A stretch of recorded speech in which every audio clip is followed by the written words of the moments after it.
4.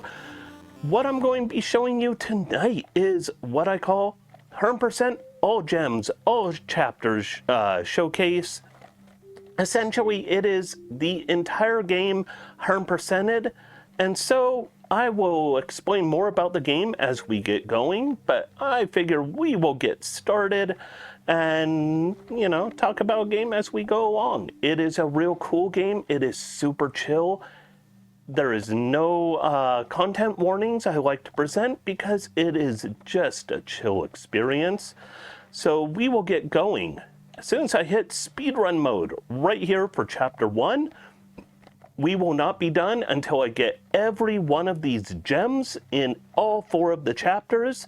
So time begins in 3, 2, 1, go! So, we are this cool little diver guy. We need to tether up to oxygen. We can control our vertical a little bit as we fall. We're going to grab these gems. We can also wall climb, wall grab. So this tether that keeps us to our oxygen, if we ever get separated from our tether, we can possibly suffocate. Suffocating is no good. Also, our tethers are limited. They can only go so far. So like right here, we're going to use it as a bungee cable of sorts to fling on up to our oxygen chamber. We are going to do a lot of things with physics like that. Also, I should probably add, the tether actually has physics. So you'll notice it kind of flopping around. Each unit, each chain in it does its own special thing. That can actually affect your run. In fact, right there, it just caused me a little bit of a hiccup, but that's half the fun of speedrunning this game, is you pretty much have a real cool, chill experience, but also it is a bit interesting for physics' sake. So we just keep going along. We get power-ups. This here is the bubble. The bubble lets you jump. Also, the bubble will give you a few other abilities. You will see quite a few of them as we go along. In fact, you'll probably see more or less all of them because this is a 100% showcase. One of the abilities of bubble, ride up on a current. We are going to keep this bubble for as long as we can because we want to save a little bit of time in the next room. How do we save a little time? Well, normally we have to go down and grab the bubble in the lower left to grab this gem. Instead, we already had a bubble, so we did not have to go down there. We need to be very careful to not hit the spikes right there. Knock on wood. I mean, seriously, talking about we gotta be careful, and then I just hit it right then. The game is relatively simple in terms of controls. You have a jump button, you have movement, and that's almost all of it, except you do have, by the way, don't pop your bubble yet because we want to grab this, but pop your bubble before you hit those spikes up there. We also have a sacrifice button. Why do we have it? Sometimes you get tangled up. So right here, we need the yellow energy to activate that button. It'll turn on the door. We could untangle ourselves, or we could just go back to our checkpoint and not have to worry about it. We're going to do that again right here. Every time you die, it's all good. You just want to keep going. And so here we're going to activate another door with our electricity. The electricity of the yellow is very important, as we're going to learn in future chapters. It does a lot of real cool things. There is a way to come into this room with a bubble. Keep the bubble all the way through. It's a little beyond me. It's one of the few things that previous speedrunners before this game kind of died would do. Unfortunately, I don't know how to do it because nobody's running this anymore. Did I mention I want more people run this game? I want people to appreciate how amazing this game experience is. We're going to hit that air cylinder, and then we are going to pretty much finish up chapter 1 after we do another death warp. Go down here, and below the ocean is air. Did you know below the ocean is air? And we're going to grab the treasure that makes up the first chapter's conclusion. And so once you see your guy fully faded in, that's when that category would end for chapter 100%. But little did you know, we are doing all of the chapters, 100% on all of them. Each one has some new music and some new ideas. And we are going to do that. If you didn't notice, I actually wall jumped off of that ledge after I let go of it. This game has unusual coyote jumps. If you were around yesterday for the King's Dungeon, I talked about coyote jumps. This game has some interesting ones. We're going to bop a turtle. Don't worry, the turtle is perfectly fine, but bopping that one turtle gives us a speed boost. Most turtle bopping will not do a speed boost. That one will, and we're going to take advantage of it and hope that turtle forgives us, because turtles are pretty cool little creatures. We go here, we grab this air bubble. We want to keep this air bubble. If we lose it, we are in trouble, because we are going to skip going up above and around that platform and use that air bubble go down below. This game has some great speed tech. You don't need to grab every air cylinder you come across. Some of them are just there for safety's sake, but kind of slow you down in the process. We're going to avoid these little crabs. They are not good news for us. So, secret, very secret. You can see there's a little twinkle up there. That's where the gem was. We're going to bop those hermit crabs a little.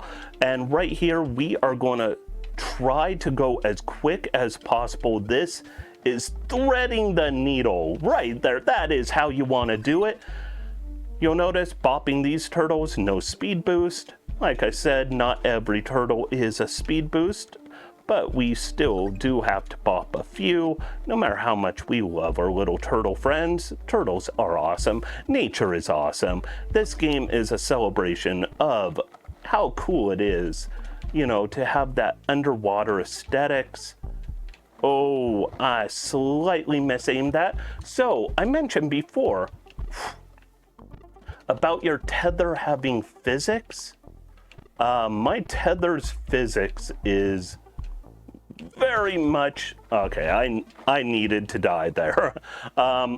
My tether was doing all sorts of physics back there, and they were not playing nice with me.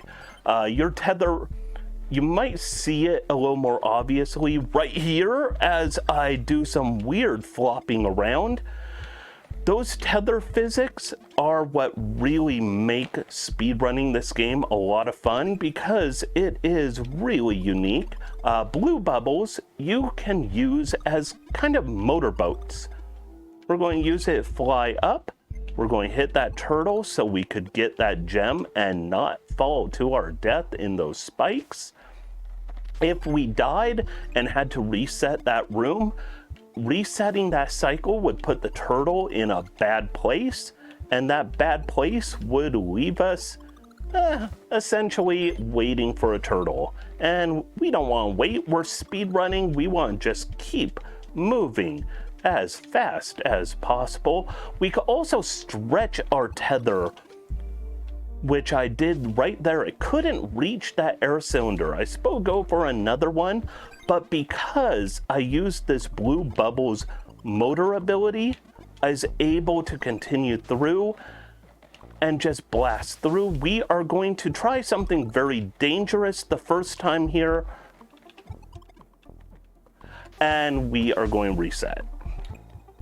I tried doing something very unmarathon safe. Instead, we are going to go a little safer right here, because we need that gem. By the way, you notice my tether got cut by one of those devices. What does that do? It leaves you with 10 seconds before you suffocate. By the way, we're skipping most of this room because we had a blue bubble.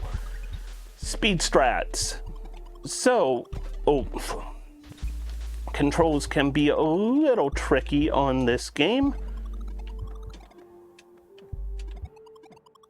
So speed strats on this are figuring out where you need to go versus where you don't need to go. We are going to go far left, counting on this hermit crab being on the left. This hermit crab, you'll notice, is shiny. Shiny, much like a gem. What does that mean?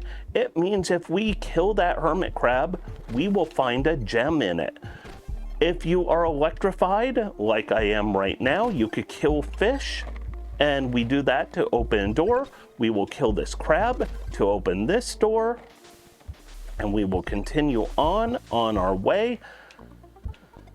Getting near the end of Chapter 2. Chapter 2 is one of the trickier chapters because it really does put you through a lot of unique situations. There is one more gem left in this chapter. We're going fling up. Keep this bubble. Keeping this bubble lets us fly this one. These containers that I tethered to, if you stretch them, you will fling off of them. This is where the final gem is for this chapter. We have a little puzzle right here where we need to get all the hermit crabs into their cage. How did I know that? Interpretation of the room. I forgot, we gotta go for that right there. So we are free, and now we could once again fling ourselves and get free, but don't go too far because those are spikes. Those spikes will hurt a lot. And we barely reached that air cylinder. That actually was very risky. I don't normally do that during speedrun events, but for this one, why not? Why not have a little fun, do a little riskiness, and just enjoy what we're doing. Let's go ahead and get electrified.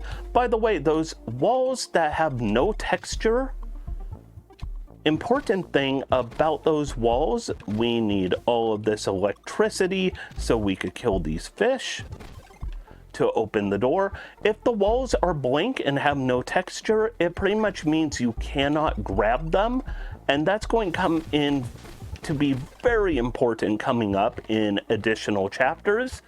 I believe next chapter is where it really comes into effect. We are going to collect one more treasure, and that's it for Chapter 2, 100%. And that's when time would be for Chapter 2, but we've got 2 more chapters to go. This game is super chill. It's so much fun just picking up a single chapter play at a time. By the way, no game ever, definitely not Metroid all the way back then, has ever came up with the idea of going left to start. This game does. No, seriously, this is inspired by Metroid where you go left to start instead of going right. Grabbing 4 little pips will activate the detethering machine. Once again, we will grab 4 little pips. We don't need that air cylinder. That air cylinder is useless. Not useless, but we are speedrunning. We don't have time for going back for past air cylinders. We gotta keep moving forward, always forward.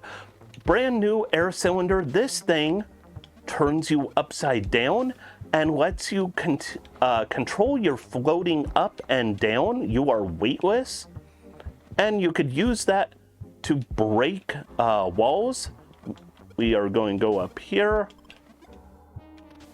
So that ceiling up above, you'll notice a few of those bricks look weird. We grab this empty bottle and we could blast through. Sometimes you don't know what spaces you could break, like these right here. This is the most hidden secret in the game. Getting 100% sometimes is pretty tricky. Oh, I hit that jump button slightly off and lost a little momentum there. We're going to hit this and bust Oh. Controls can be a little finicky in this game, but we will bust through, grab these pips, and we are about to enter another room where we take an intentional death because we are way too tangled up at the end of this. We need to hit that button in the upper corner. How do we hit it? Very carefully. Like that, and now we're tangled up, so we will death abuse, go back to checkpoint, and not have to worry about detangling. We will use the physics of our tether to open that switch. We have to hit all of these buttons, and our tether is a great thing to hold those buttons down. This one in particular is a trickier puzzle, but don't worry, we've got the speedrun strats for it. And now we will grab this gem, run over here, avoid that crab because that crab is a crabby crab. We will go down here. We don't need to go down here for any percent, but for 100%, you better believe we need to go down here because there is a gem. We are going to wait for the crabs just a little. Oh boy.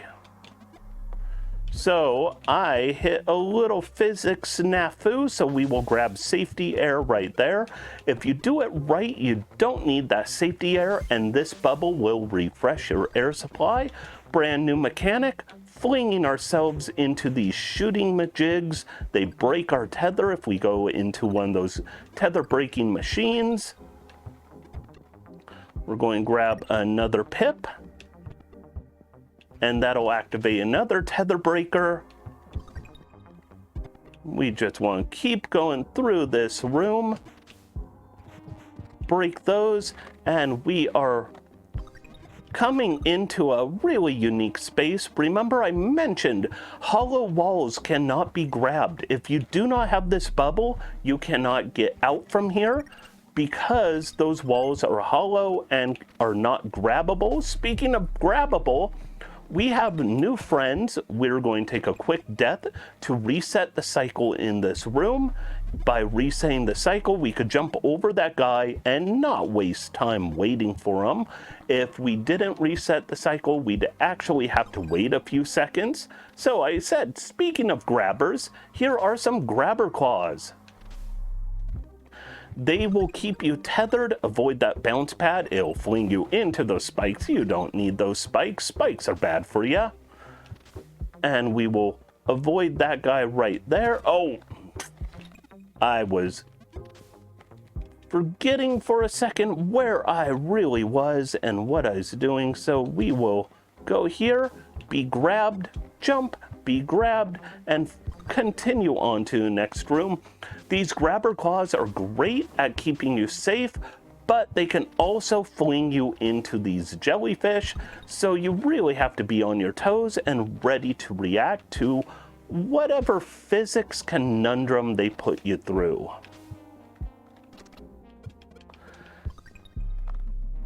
And now we are going to try to avoid some air canisters as best we can, like this. Oh, sadly that grabber claw grabbed me.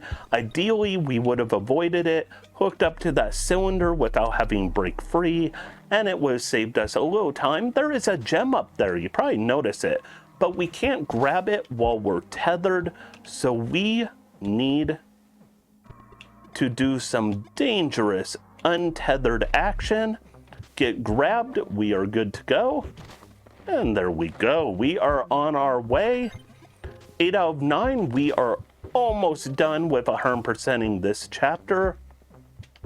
And this is one of the trickiest speedrun moves in the game because that claw can miss you. I'm going to take the marathon safety at this point. The marathon safety, we grab that. Unfortunately, those claws, they want to grab you, but they can be a little slow on the uptake. And if they are slow, bad news, you will end up being bopped. Speaking of being bopped, we are going to bop some ceiling right here and continue on. And we are going to do a ton of death abuse, of checkpoint abuse in this room. So we need to grab 4 pips, but we want to go as quick as possible. You keep a pip if you do die and reset. And a lot of times it is quicker to die and reset than going back to where you came from. Oh, and there we go.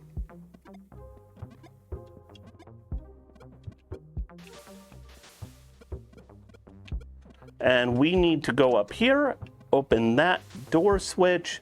Unfortunately, my timing fell a little behind, so we had to wait for our jellyfish friend to not kill us, because that'd be bad. We will be hooked up to another one right here, hit the shooter, go through here, bounce, open the door. We don't need that air cylinder. And this is another room with a series of buttons to hold down with our tether. We get the shine spark, as I like to call it, being yellow and energized. Until it gets back to us, we do not want to rush through. And then we just need these. Oh, I missed that one. The controls are really good in this game, but they are also finicky at the same time. So sometimes you miss things just barely. We now have the shield, and that is chapter 3, 100%. We have one more chapter to go. Or I guess not a shield, but a crest. I always think of it as a shield. So we've got one last chapter to go. This one introduces some cool things. You can go left to start. You will not get anywhere good. Oh. There we go. Controls can be a little finicky on this game. We are going to stretch our tether using these new bubbles. These new bubbles are just like those old blue bubbles, but extra speedy. So they will stretch your tether extra. They are very, very powerful. They're pretty much motorboat engines. And if you hit an enemy, you get to keep it. So you could keep that shine spark going as long as you keep hitting things to hurt them. We energize that to open this door switch. Avoid that air bubble. If you try and shine spark through that air bubble, bad things happen, namely your bubble disappears. So why do we hit enemies, keep it going? For that reason. This room has 2 gems in it. We want to be very smart about getting them. By the way, you don't need to dash into enemies to kill them with the yellow shine spark, as long as you just touch them. I did not mean right there to get rid of my shine spark. Doing that put me in a bad place. All right, there we go. We got the 2nd gem for the room. We are just going to fling through here, stretch out to that, fall down here. Oh, and I lost my shine spark somehow because I hit the fish with it. I'm not sure why it disappeared, but it's all good. These blue spikes that shoot at you, good news. You could kill them with the shine spark, which is good because notice that one on the left is shiny, is sparkling. It had a gem in it. We also need to grab the shine spark here, and we could soft lock out from 100%. Right here if we lose this shine spark, because we need to go here and do that. If we lose our shine spark, we restart in this room without it, and we can never grab that gem again unless we reset the run. It is without a doubt the hardest trick of this entire run. By the way, another new mechanic, we could tether up to these blocks. They do have physics. We are going to take advantage of those physics. In particular, grab the back one here, keep pushing, pushing, pushing, and let go of it. If we did this right, we could jump up here without having set a second one wherever it needed to go. And then we will go over here.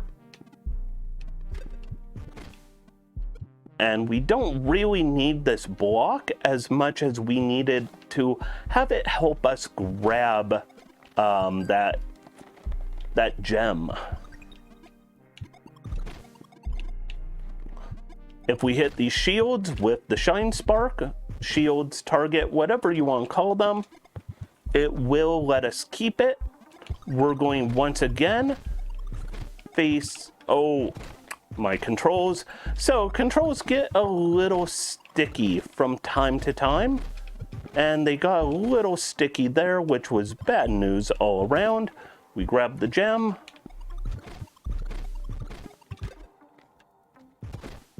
Door is open. Doesn't matter if we died again right there. All is good. Hit that button to open the door, and we continue on. Oh, I accidentally forgot entirely what I was doing there. That was kind of silly. So we continue on in this room where we are going to try to...